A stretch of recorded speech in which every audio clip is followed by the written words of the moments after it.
Pois é, querido, porque você quer ser um vencedor, aprenda que as coisas podem ser feitas de diversas maneiras, mas nunca de qualquer jeito. Você quer ser um vencedor, aprenda a fazer as coisas de forma bem feita, seja o que for. Então, quando você estiver fazendo alguma coisa aqui, faça o melhor possível para quem? Não é para seu patrão, não é para a empresa que você trabalha, não é para o pastor, não é para sua esposa, para os seus pais, ou para os seus filhos, ou para os seus amigos. Faça para Deus, porque Deus está olhando tudo.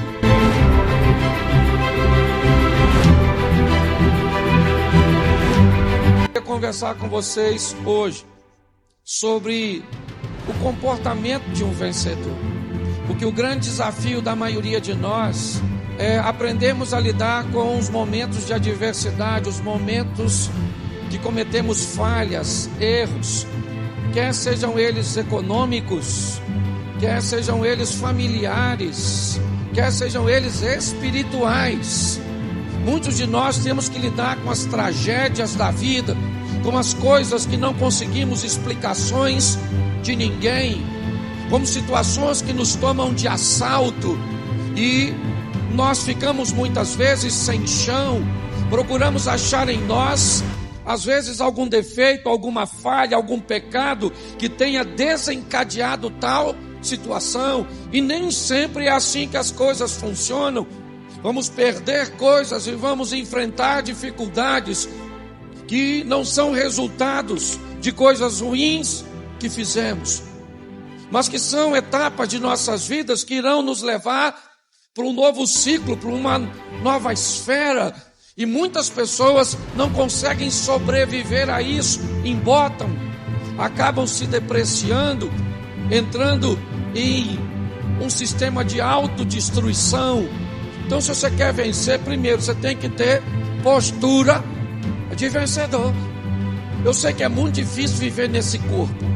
Eu não sei se você já parou para pensar, nós não somos seres humanos tendo experiências espirituais.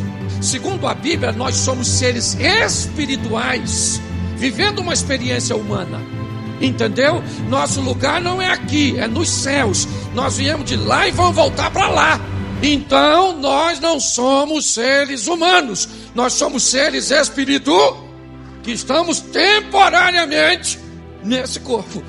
E às vezes tem muita dificuldade de lidar com as emoções desse corpo, com as vontades desse corpo, com as preguiças desse corpo. Então é importante entendermos que não há um complô contra você, há uma guerra espiritual, onde temos um inimigo comum, ou em comum, o diabo. Então, por favor, para com essa história de achar que as coisas são difíceis só para você, certo? O negócio está difícil para todo mundo, entende? É que a gente não fica contando para os outros, até porque a maioria das pessoas não vão nos ajudar, mas não tem vida fácil para ninguém. E o que acontece com os vencedores? Por que algumas pessoas vencem? Aí eu vou te dar uma notícia. Sabe por que algumas pessoas vencem? Porque Deus gosta mais delas do que de tu. Deus não foi com a sua cara e falou assim: você vai perder, e você vai ganhar. É assim que acontece? Então por que umas pessoas vencem e outras não? Não estou dizendo, certo? Por que elas têm lutas? Se nós olharmos para a Bíblia, vamos lá. Todo aquele que ouve essas minhas palavras e as pratica, assemelhá-lo-ei a um homem que construiu a sua casa sobre a rocha. Todo aqueles que ouvem e não praticam, assemelhá-lo-ei a um homem que construiu sua casa sobre o indivíduo que não obedeceu. Vieram contra a casa dele as chuvas, os rios e os ventos, sim ou não? E o indivíduo que obedeceu não teve luta nenhuma, sim ou não? Não. O mesmo vento que soprou na casa do desobediente soprou na casa do obediente. O mesmo rio que bateu contra a casa do desobediente bateu contra a casa do obediente. O mesmo vento que soprou lá soprou aqui, choveu lá, choveu aqui. A diferença entre quem obedece e quem não obedece não é estar imune aos problemas, é sair dos problemas como vencer isso. Tem gente que acha que eu vou obedecer meu casamento não vai ter problema, meus filhos não vão tirar nota baixa, entendeu? Minhas contas não vão ficar atrasadas, eu não vou ficar doente. Quem te avisou isso? Você aceitou o projeto sem ler as letrinhas pequenininhas. Entende? Então o vencedor se comporta como vencer. Marcos 35, disse Jesus. Marcos 4:35, passemos para outra banda.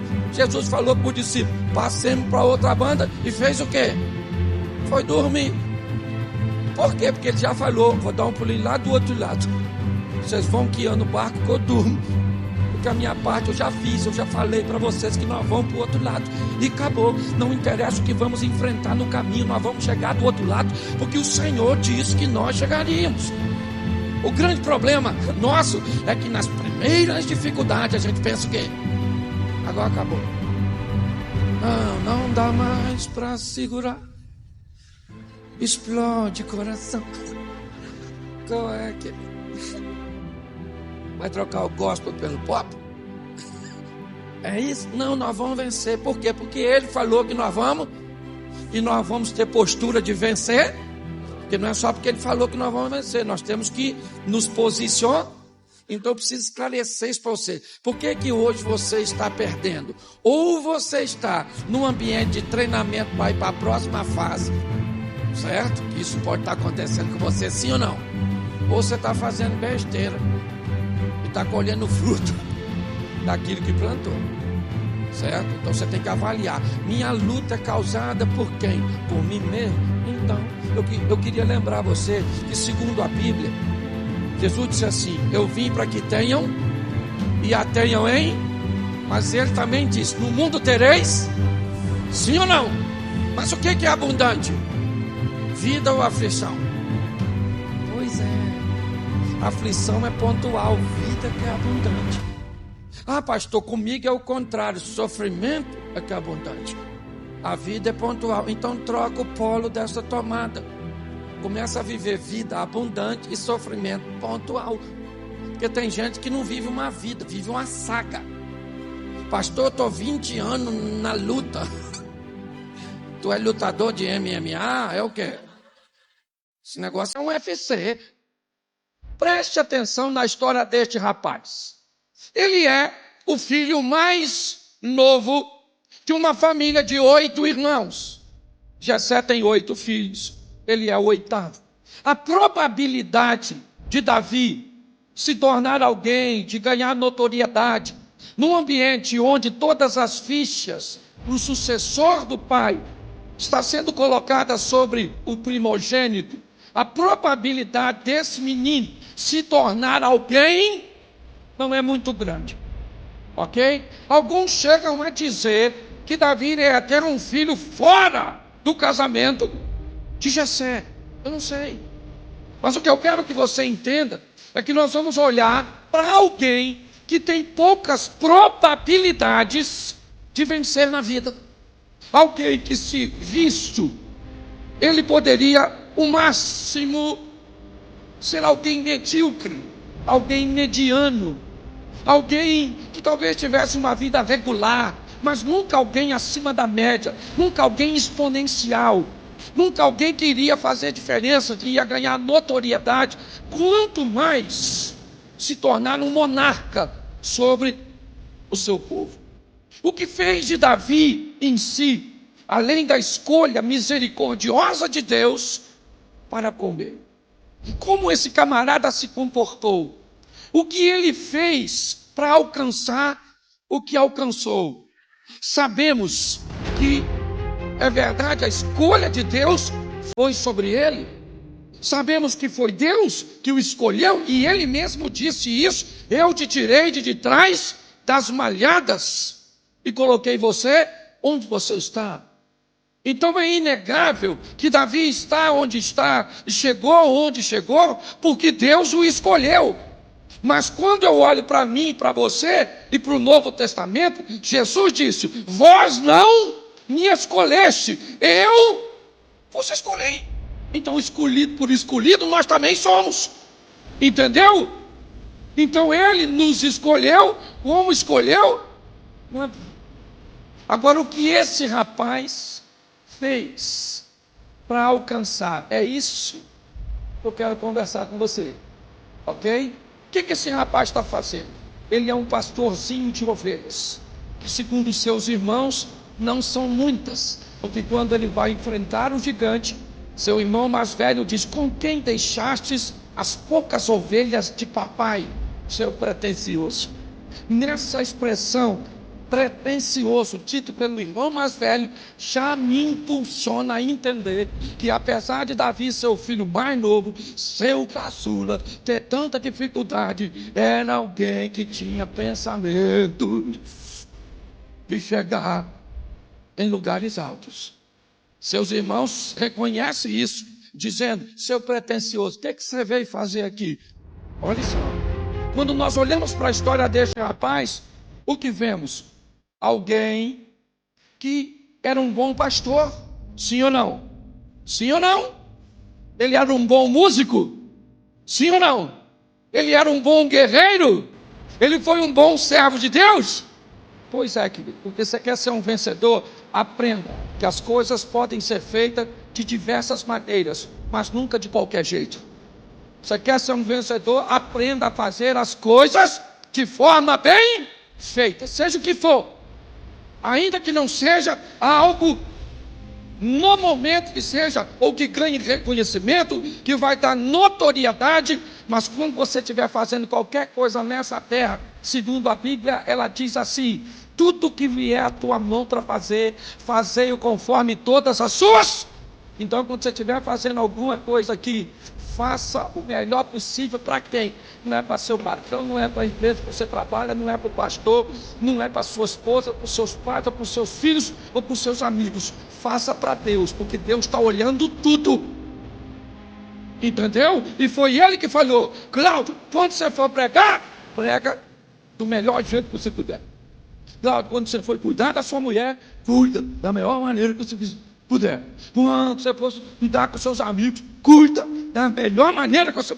Mas se a minha mulher não me reconhecer, se as pessoas que eu prego não me reconhecer, se os meus amigos não me reconhecer, eu não estou fazendo para as pessoas, eu estou fazendo para Deus.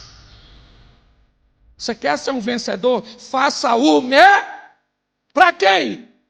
Isso aí, para Deus. Porque com ele você não vai se decepcionar. E Davi está vivendo a vidinha dele, fazendo o quê?